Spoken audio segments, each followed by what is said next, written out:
Balam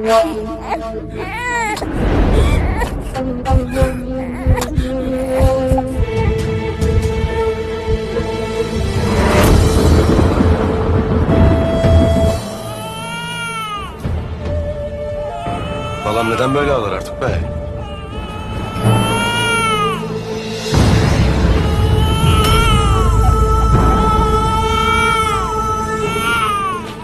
Halimem! Halimem seslen! Artık Bey!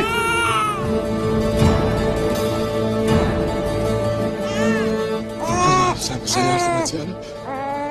Allah'ım sen bize yardım et. Artık Bey! Başımız sağ olsun beyim.